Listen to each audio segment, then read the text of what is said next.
Good afternoon. Welcome to Johnson Space Center and to the post-flight briefing by the U.S. Microgravity Laboratory crew. Now I'd like to turn over the program to Commander Dick Richards. Dick? Well, good afternoon. It's a pleasure to be back. It's easy to come back from flights like these that are so successful. Now the only hard part really is to try to convince everybody how successful we actually were. It was a great flight. All the equipment worked well. All the pre-flight planning that we'd done for over a year really paid off. And we've got a few slides and a movie to show you a little bit about what we saw and what we did on orbit. But before I get into that, I'd like to reintroduce my flight crew, who I'm very proud of for their just outstanding performance during our 2 weeks on orbit. To my right, Lieutenant Commander Ken Bowersox. He was absolutely essential during our flight. If we had a vote here for most valuable player for sts-50, Ken would probably be voted that. He was everywhere during our 2 weeks. Anytime any of us needed assistance, we couldn't find something, he was the man who was there. He knew where everything was, and I began to wonder if he had somehow snuck another flight in prior to sts-50, because he sure showed that space flight and he were easily accommodated. To Ken's right, Dr. Ellen Baker, who was our physician on board. She was also the one that let me get to sleep every night, because she ran the orbiter systems while Ken and I were asleep. She was also the one to make sure that we were keeping ourselves in good physical condition, made sure we drank all of our fluids, did all the things necessary so that we wouldn't spoil our 2 week stay in space by having problems during reentry, of which none of us did. And I was very glad to have Ellen on board the flight.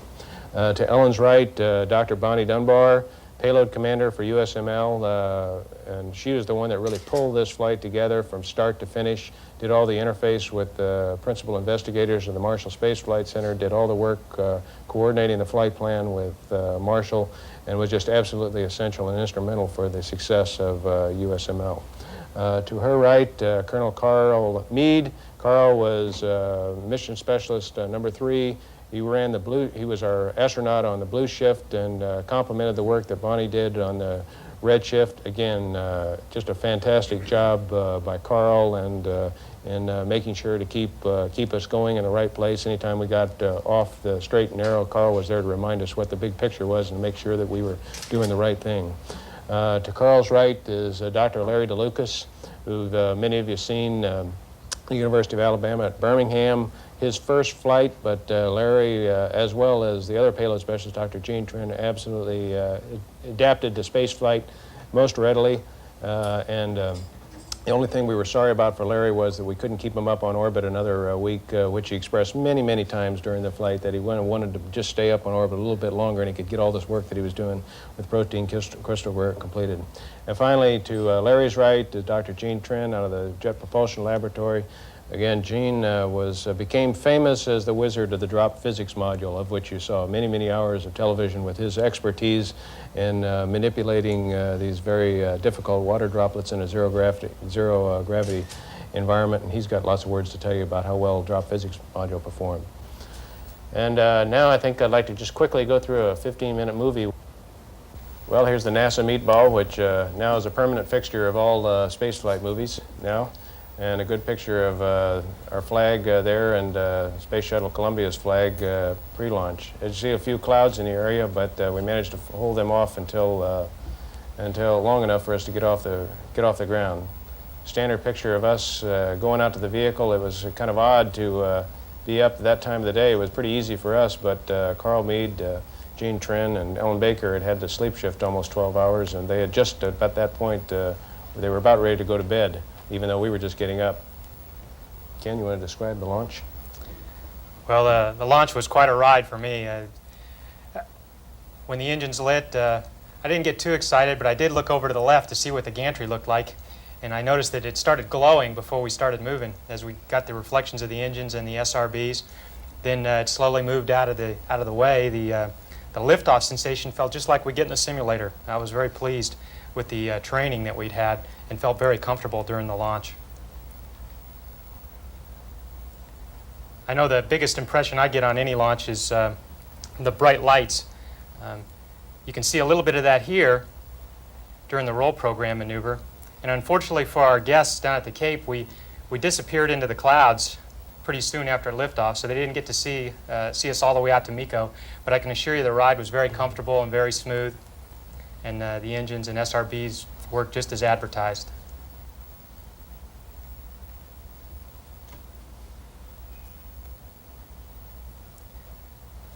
Once we got up on orbit, we caught our breath and then started right to work activating the Space Lab. I was a little bit captivated by the scenery, but Bonnie was an old veteran and went right to work. Well, the activation started out on the flight deck about 2 hours after launch by activating the Space Lab systems through the orbiter's computers. And then about 3.5 hours after launch, we went down the tunnel. I opened the hatch to the lab, ingress down through the tunnel and up over what we call the lip into the lab.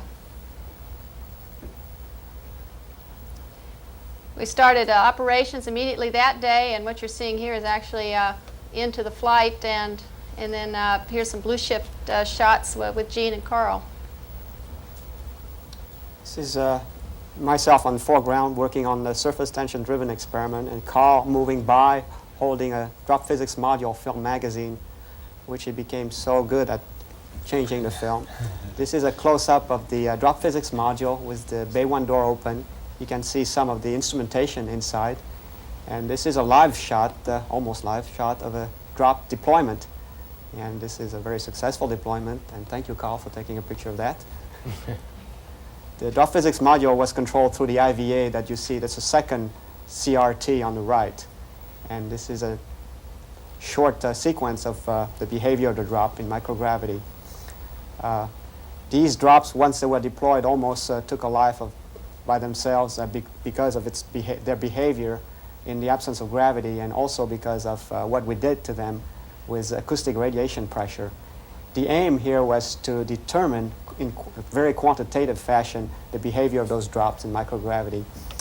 And this is another close-up view of the surface tension-driven convection experiment with the sequence of what you could see looking at one of the video downlink, looking at flow visualization pattern. These are speckle patterns of the tracer particles in the flow. And this is myself working in the glove box once again, and I was doing protein crystal growth experiments, and here you see a close-up of the way I did that. I used common syringes, Hamilton syringes that you use in your laboratory. I basically did what I do in my own laboratory, which is what I've said for a long time we really need in space, is to have our own lab up there. And for the first time on USML, we had the equipment to do that and the time. And I was using a microscope to observe crystals that I grew on orbit, and from that information, looking at the crystals, I then decided how to change the conditions to optimize the crystal growth. And that's also the first time we've ever been able to do this in flight. And here's a crystal of the first protein that I crystallized in orbit. It's canaverin, and it's a plant protein that was donated to us by a professor at the University of California, Riverside, and canaverin is being looked at to genetically engineer a more nutritious food. And this is the generic bioprocessing apparatus. And once again, these are the samples being loaded into a device which will measure the turbidity of each sample so that we can get essentially a time history of their development throughout the microgravity experience. I think it's worth pointing out that for 13 days and 26 shifts, we had almost flawless performance of all of our hardware. And in fact, we were able to process more than we expected. I'm working in here in what's called a flexible glove box facility for the crystal growth furnace, which allowed us to change out potentially toxic materials. And we had a chance to evaluate this because we wanted to process more materials. And I think it's a good demonstration for Space Station. We had spare samples which allowed us to do this and actually produced more than we expected. This is another shot of the glove box, and I believe an experiment in here which is called, this is smoldering combustion. I had to observe this for a little bit. They take a piece of foam and see how it smolders in microgravity, again without the benefits of buoyancy, or the effects of buoyancy, I should say. And it's another combustion type of experiment in that module which is in there, and it's closed up so that the particles can burn and not affect the crew in any way. As you can see, there's a video camera hooked to the top for data collection. Again, referring back to the earlier slide, Larry and I spent several days of our mission working and performing experiments with the lower body negative pressure device. We also were able to visualize the heart during this process with a nearly off-the-shelf medical instrument called the echocardiograph, and it was a Doppler echocardiograph, and that it would use sound waves to also measure the velocity of blood flow going through the heart. And we got quite a quantity of data from that particular experiment. We're going to go back down to the tunnel now into the middeck and give you a feel for going through a little bit of what our obstacle course was and see what middeck operations were.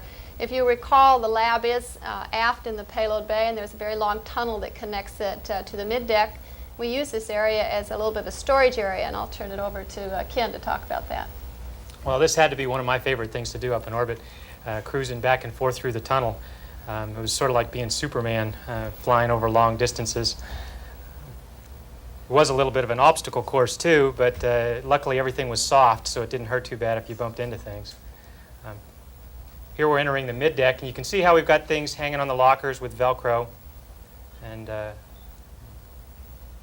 can also see how easy it is to float on up through the hatch into the flight deck. And you just saw Dick's leg where he was on duty there. This was, I can't remember where this was, over Australia or maybe over the U.S. Again, I mentioned we were able to beam people up and beam people down if they had the right ham radio equipment, and just talk to this individual, and you can see the picture come on the screen through the ham radio operation. This, again, turned out to be a lot of fun for us to do, and I think Ellen and I tabbed up that we were talking to about 100 people a day for the period that we were up in space, and I think generated a lot of goodwill for the space program throughout the world. One of our many sunrises and sunsets, it'd be totally inappropriate not to capture one of these, attempt to capture one of these spectacular sunrises and sunsets and include it in our photography. And again, we did have time to look out the window during our 13 days, and you can see it always brings smiles to people's faces when we had time to do that. Ellen can describe you this little tour as well, too. Again, it's one of those things that's hard to capture and hard to describe. Another nice clear pass over the Canary Islands and onto the coast of Africa. We did quite a bit of training with our Earth Obs people here, and I tried to brush up on my geography with things going by at 5 miles a second. If you don't know what you're looking at, you don't have time to go look it up in the book. We have a little display on one of our onboard computers that gives you a general ballpark for where you are in the world. Sometimes a scene like this going over the Middle East is readily recognizable, the Sinai Peninsula there and everything, but there are parts of the world that I'm not that familiar with, and so I tried to bone up on my geography some. Unfortunately, I didn't get to see a lot of South America. This is a pass coming over the coast of South America and the Andes, and it was remarkably clear over South America as well, but for most of our daylight South America passes, I was asleep, and Dick and Socks were awake taking these pictures.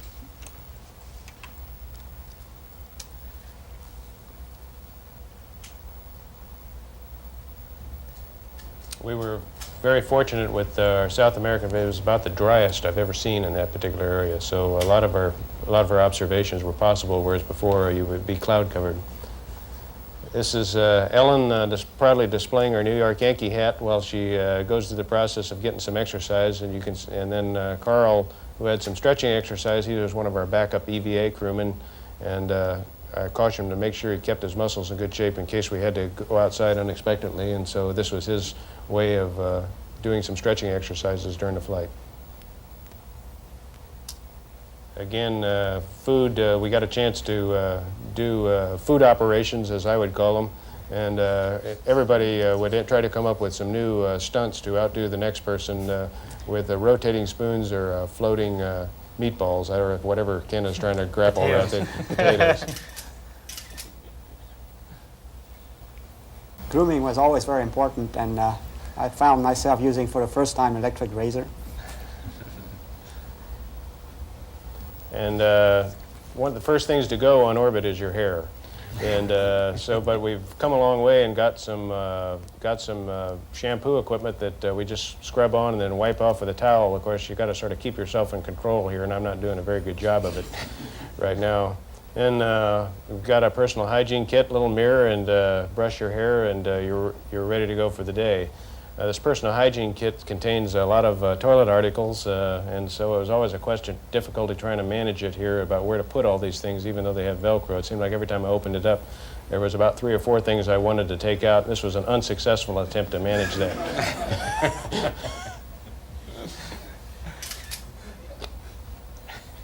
And the sleeping quarters were very, very adequate, and I found myself sleeping quite a bit. And of course, when you wake up in the morning, you have to find your way out. Sometimes I didn't want me to get out of there and put the ergometer right in front of it, but that didn't deter me. This was my first flight with these sleep stations, and it was a nice, quiet place to go to give you a little privacy for 2 weeks, and I can't imagine flying without it. Well, one of the pilot's job on orbit is cleaning. And my wife liked that. She liked seeing me operate the vacuum cleaner. Here I'm trying to clean some of the filters. It's important to keep the equipment cool, and keeping the filters clean contributes to that.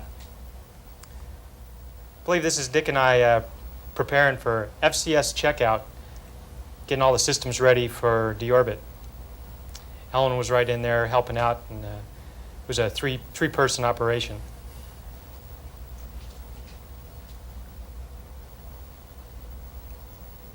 Everything was nominal on the day before entry, so Ken and I went to bed. We got waved off one day due to, of all things, a July hurricane in California.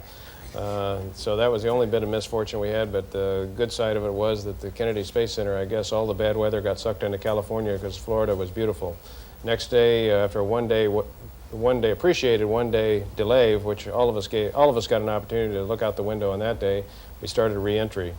This is some camcorder footage. I wish I could describe to you what I'm seeing out my window here, but you can see that burnt orange down filling up the window, and then you see a very bright white light there just to the right. That's actually a thin blue band caused by sunrise, and there was a big orange glow on top of that. I wish I could have had time to get the camcorder with a big wide-angle lens over. As I say, it was a beautiful day in Florida. It was pilot's kind of day.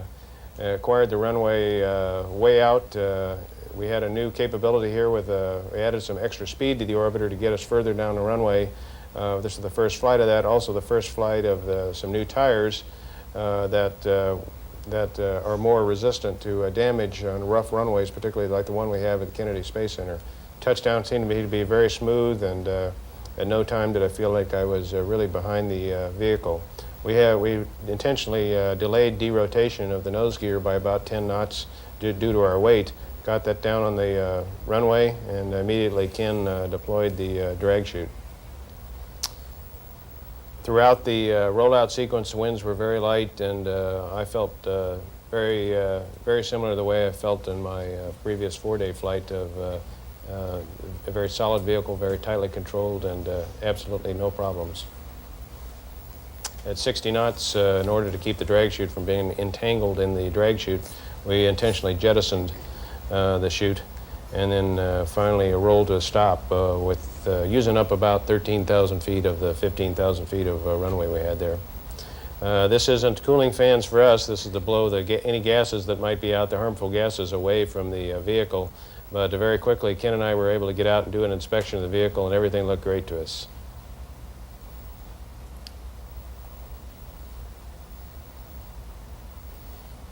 All in all, 2 weeks in space well spent. I couldn't ask for anything more out of my vehicle or my crew.